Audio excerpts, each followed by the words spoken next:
Hello, my crafty friends, and welcome back to Restoring Joy Through Scrapbooking.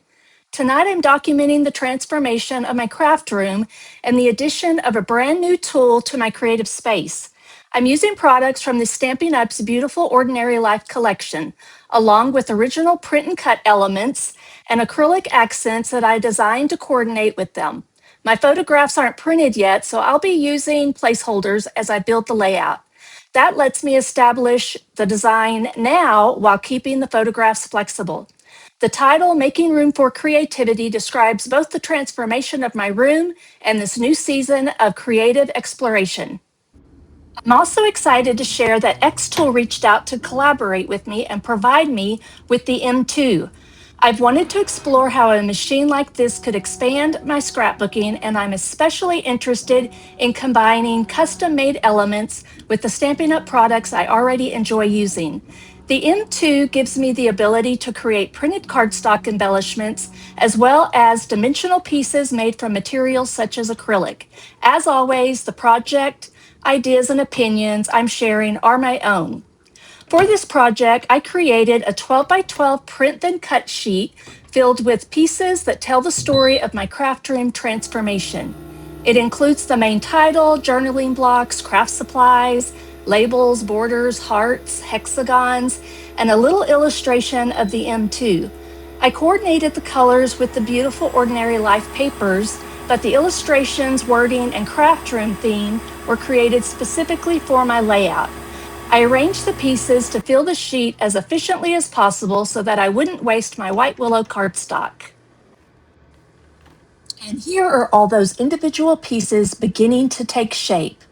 Before changing processes, I'm cleaning the machine with a soft cloth and a small amount of alcohol.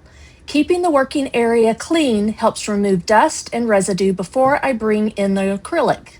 I'm following xTool's recommended care and safety guidance and making sure everything is clean and ready before moving to the next material. Now I'm preparing to cut the black acrylic pieces. Because the printed title is already large and detailed, I decided against adding another dominant acrylic title. Instead, I created smaller black accents that can add contrast, shine, and dimension without competing with making room for creativity. One of those pieces is the secondary phrase, where ideas take shape, which connects beautifully with both the craft room, story, and this new creative tool.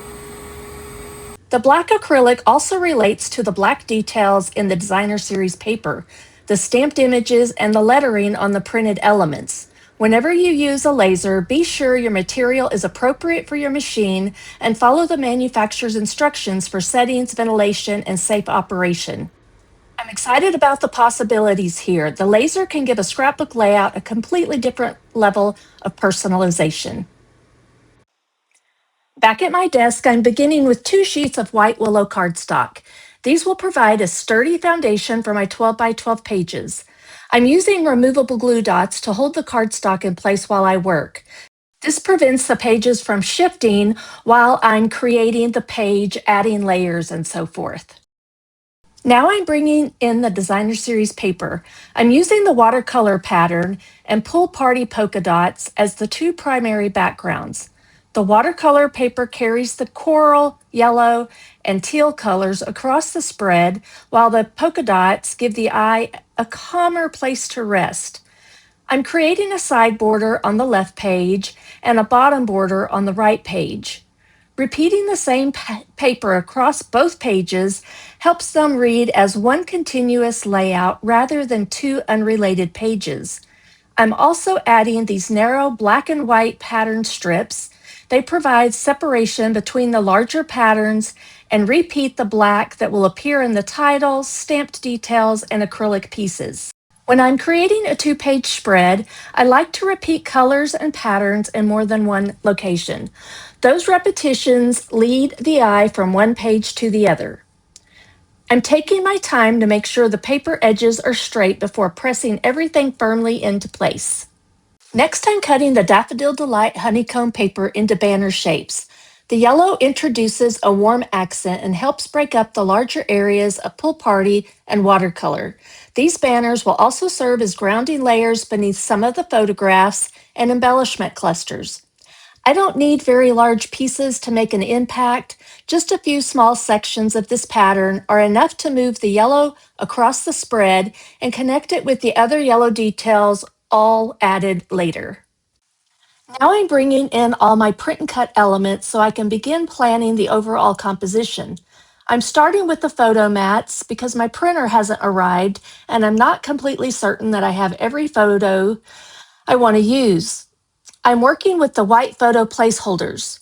These are cut to the sizes I expect to use so I can establish the layout without committing to the final photographs. The left page will hold the two larger photographs. One may show the room during the transformation, while the other may feature the completed space or the xTool in its new home. Here I'm bringing in making room for creativity to check the spacing before I permanently adhere the photo mats.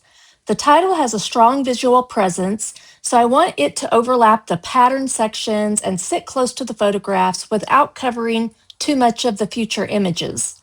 Once I'm comfortable with the relationship between the title and the mats, I can begin adhering the photo areas.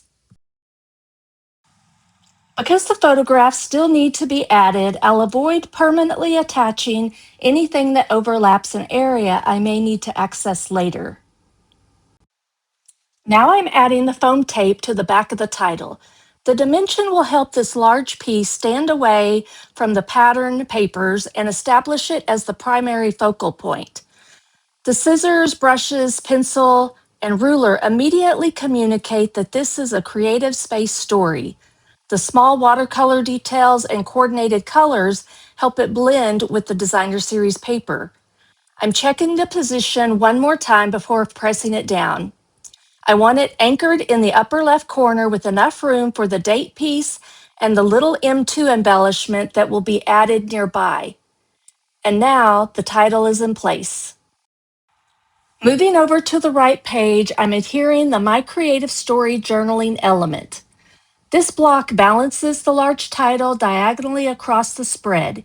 It will eventually hold the heart of the story, why I transformed the room, what I wanted the space to provide, and how bringing in the xTool is expanding my creative possibilities.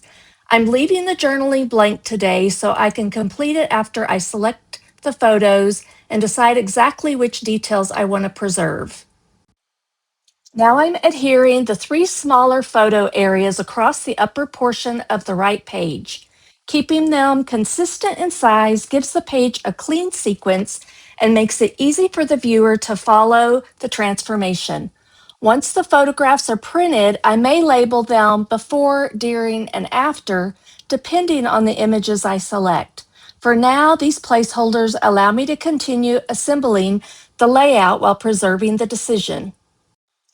For another layer of detail, I'm stamping these file tabs and cutting them with my Stampin' Cut and Emboss machine. The tabs reinforce the organization and documentation theme, which feels perfect for a craft room transformation.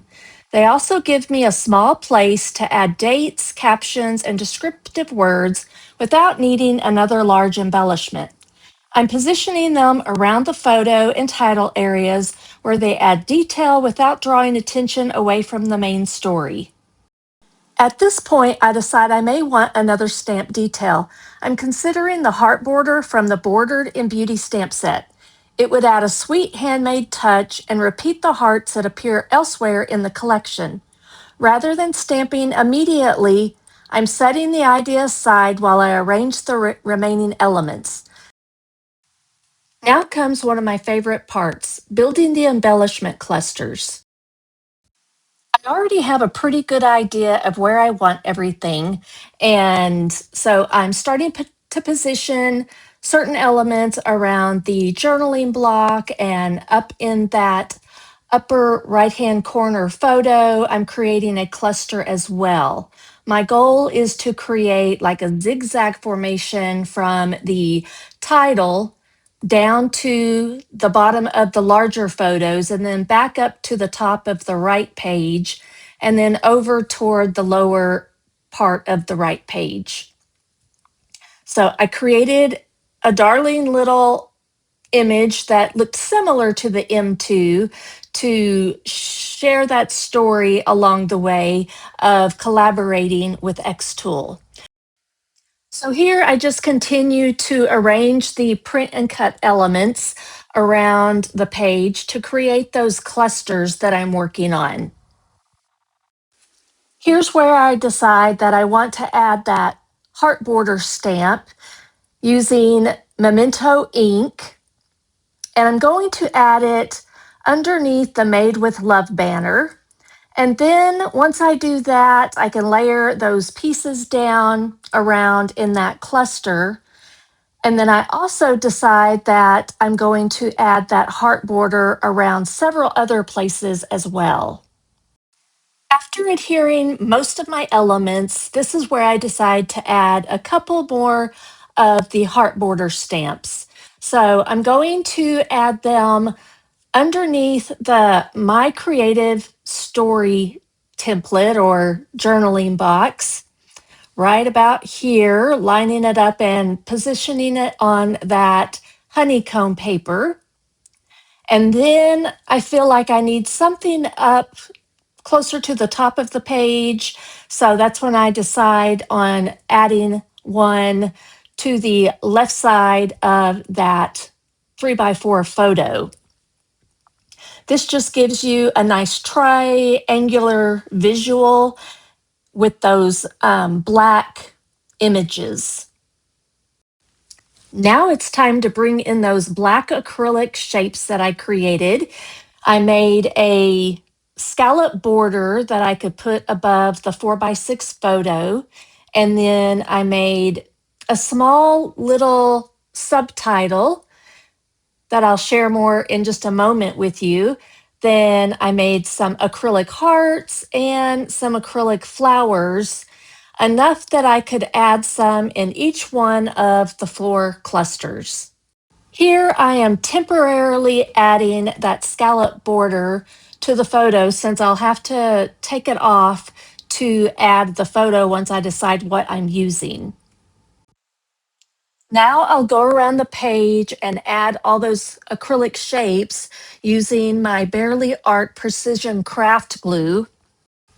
I still cannot get over how well the M2 cut these acrylic words that read, "Where ideas take shape."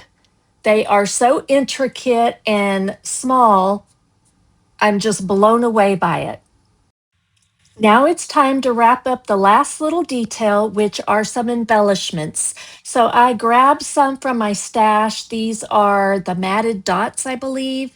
They are retired, but they had them in black and kind of an off-white color. So I'm just going to go around the page and add those using the white on the areas with the painted background, and then I'm using the black ones more around the polka dot paper. All right, there you have it. The page is ready for my photos. I'm so excited at how well this turned out. I love the print and cut feature of the xTool M2.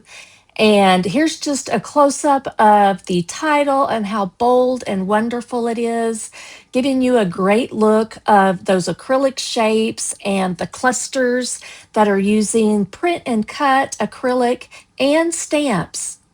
And here's a close-up of the right page of that creative space cluster. I just love the way everything turned out, and I am enjoying my adventure using my xTool M2 in my scrapbooking. I just feel like the possibilities are endless. Thank you so much for joining me, and don't forget to hit that subscribe button. God bless you.